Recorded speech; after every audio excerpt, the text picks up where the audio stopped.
LPU ప్లేస్మెంట్ల రికార్డులు సృష్టిస్తోంది. Final year student 2.5 కోట్ల ప్యాకేజ్ పొందుతున్నారు. 1700 మందికి పైగా LPU స్టూడెంట్స్ 10 లక్షల నుంచి 2.5 కోట్ల ప్యాకేజెస్ పొందారు. విద్యా విప్లవం ప్రారంభమైంది లవ్లీ ప్రొఫెషనల్ యూనివర్సిటీలో.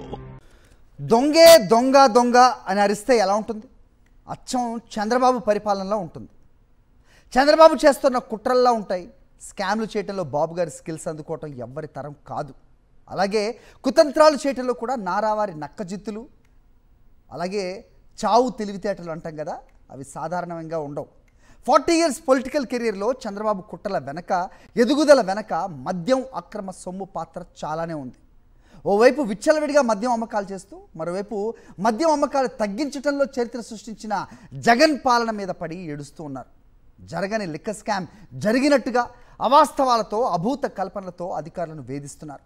కార్పొరేట్స్ మీద కక్ష కడుతున్నారు. సిట్ పేరుతో చిల్లర కుట్రలకు తెగబడుతున్నారు. విచ్చలవిడి మద్యం అమ్మకాలు ప్రజలను మద్యం మత్తులో ముంచేసి వారి ఆలోచన శక్తిని చంపేయడంలో చంద్రబాబుకి దశాబ్దాల చరిత్ర ఉంది.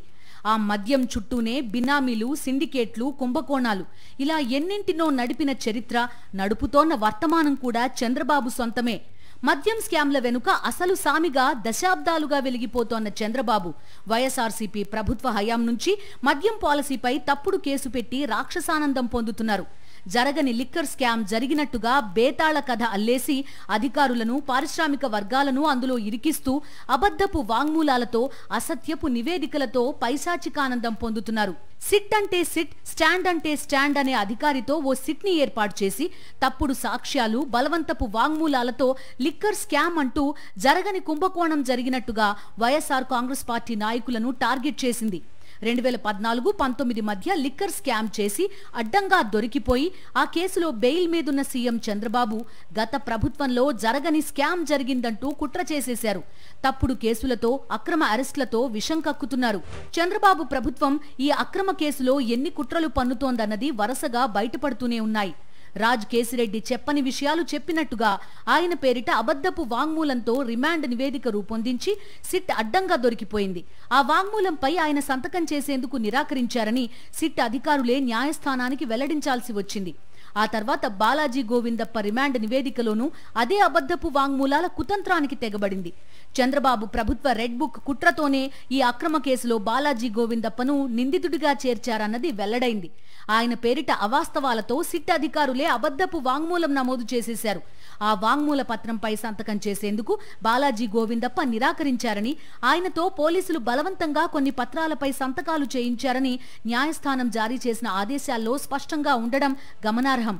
అంతేకాదు, మూడో పార్టీకి చెందిన మొబైల్ ఫోన్లు, ల్యాప్టాప్లను సిట్ అధికారులు అక్రమంగా జప్తు చేశారన్నది కూడా వెలుగులోకి వచ్చింది. నిందితుల అరెస్ట్, విచారణతో నిమిత్తం లేకుండానే టీడీపీ కార్యాలయంలోనే రిమాండ్ నివేదికలు రూపొందిస్తున్న కుట్రలు బట్టబయలయ్యాయి. బాలాజీ గోవిందప్ప రిమాండ్ నివేదికే ఈ విషయాన్ని వెలుగులోకి తెచ్చింది. ఆయన అరెస్టుకు కారణాలను వెల్లడిస్తూ నిందితుడు పెళ్లకూరు కృష్ణమోహన్ రెడ్డి ఇతరులు అవినీతికి పాల్పడ్డారు అని పేర్కొంది. అసలు బాలాజీ గోవిందప్ప అరెస్టుపై రిమాండ్ నివేదికలో కృష్ణమోహన్ రెడ్డి పేరును ఎందుకు ప్రస్తావించినట్టు? అంటే నిందితుల అరెస్టులతో నిమిత్తం లేకుండా ముందుగానే టీడీపీ ఆఫీస్లో రిమాండ్ నివేదికలు రూపొందించి వాటిని కాపీ పేస్ట్ చేస్తూ న్యాయస్థానానికి సమర్పిస్తున్నట్టు వెల్లడైంది. మద్యం విధానంపై కూటమి సర్కార్ సారథి సీఎం చంద్రబాబు శ్రీరంగనీతులు చెప్తుండడం దయ్యాలు వేదాలు వల్లిస్తున్నంత విడ్డూరంగా ఉంది. ఎందుకంటే రాష్ట్రంలో మద్యం మాఫియా సృష్టికర్త చంద్రబాబే.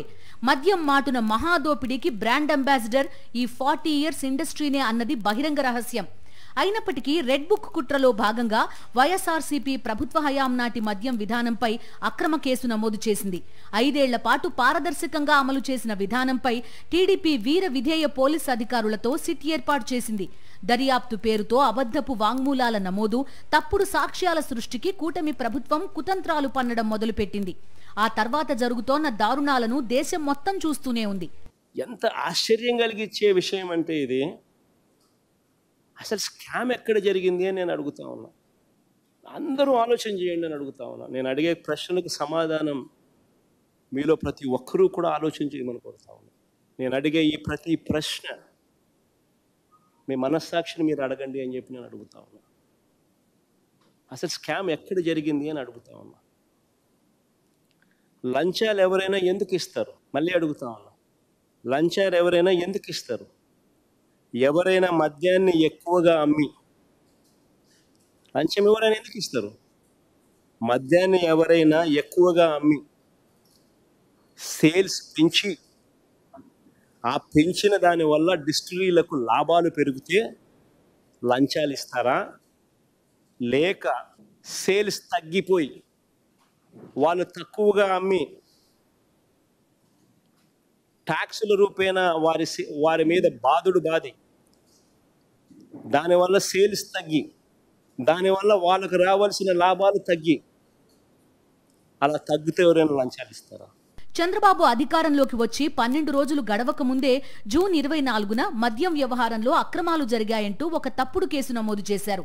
ఇందులో బెవరేజెస్ కార్పొరేషన్ మాజీ ఎండీ వాసుదేవరెడ్డిని నిందితుడిగా చేర్చారు.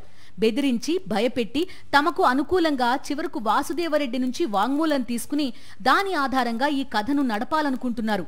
వాంగ్మూలం ఇచ్చిన మరుసటి రోజునే వాసుదేవరెడ్డిని మళ్లీ కేంద్ర సర్వీస్కి రిలీవ్ చేశారు. అలాంటి వ్యక్తి ఇచ్చిన వాంగ్మూలానికి ఏం విలువ ఉంటుంది? ఆ వాంగ్మూలం ఆధారంగా చేసే దర్యాప్తుకు, అభియోగాలకు విలువ ఏముంటుంది? రాజ్ కేసిరెడ్డి వైఎస్ఆర్సీపీ ప్రభుత్వానికి సేవలందించిన సలహాదారుల్లో ఒకరు. కోవిడ్ సంక్షోభం తీవ్రంగా ఉన్న రోజుల్లో ఐటీ సలహాదారుగా పనిచేశారు. ఆ తర్వాత సలహాదారుగా ఎలాంటి పొడిగింపు కూడా లేదు. ప్రభుత్వ కార్యక్రమాల్లో కానీ, ఇతర వ్యవహారాల్లో కానీ ఏ హోదాల్లో కూడా లేరు. అలాంటి వ్యక్తిని జరగని మద్యం కుంభకోణంలో నిందితుడిగా పేర్కొంటూ తప్పుడు కేసును ముందుకు నడిపించారు. ఆ తర్వాత ఈ తప్పుడు కేసులోకి రిటైర్డ్ ఐఏఎస్ అధికారి ధనుంజయ రెడ్డి, కృష్ణమోహన్ రెడ్డిలను ఇరికించారు. జగన్ పాలనలో అసలు లిక్కర్ స్కామే జరగలేదు. మరో ఆశ్చర్యకరమైన అంశం ఏంటంటే మద్యం విధానంతో సీఎంఓ కార్యదర్శి, ఓఎస్డీలకు ఎలాంటి సంబంధం ఉండదు.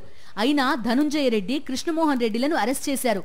కారణం, జగన్ సీఎంగా ఉన్న వేళ ధనుంజయ రెడ్డి కీలక బాధ్యతలు నిర్వహించారు. అలానే కృష్ణమోహన్ రెడ్డి ఓఎస్డీగా పనిచేశారు. అంతే, ఇది చాలు. జగన్ మీద ఉన్న పగని వాళ్ల మీదకి మళ్లించేశారు. పెట్టిందే అక్రమ కేసు అంటే దానికి అనుకూలంగా అబద్ధపు వాంగ్మూలం ఇవ్వాలంటూ వేధించారు. సీఎంఓ కార్యదర్శి, ఓఎస్డీలకు మద్యం విధానం రూపకల్పన, అమలుతో ఎలాంటి సంబంధం ఉండదని ధనుంజయ రెడ్డి, కృష్ణమోహన్ రెడ్డి నిబంధనలను వివరించిన సిట్ అధికారులకు ఏమాత్రం పట్టలేదు. ఎందుకంటే వాళ్లు కేవలం చంద్రబాబు కుట్రని అమలు చేస్తున్నారు అంతే. ఒకవైపు ఏపీలో మద్యం ఏరులై పారేలా చేస్తూ, మద్యం సొమ్ము మత్తులో తూలుతూ, జగన్ పాలన మీద విషం కక్కుతూ, అక్రమ కేసులతో సిట్ పేరుతో చంద్రబాబు అండ్ కో వేస్తోన్న చిల్లర చిత్రాలు చూసి తెలుగు ప్రజలు చీకొడుతున్నారు.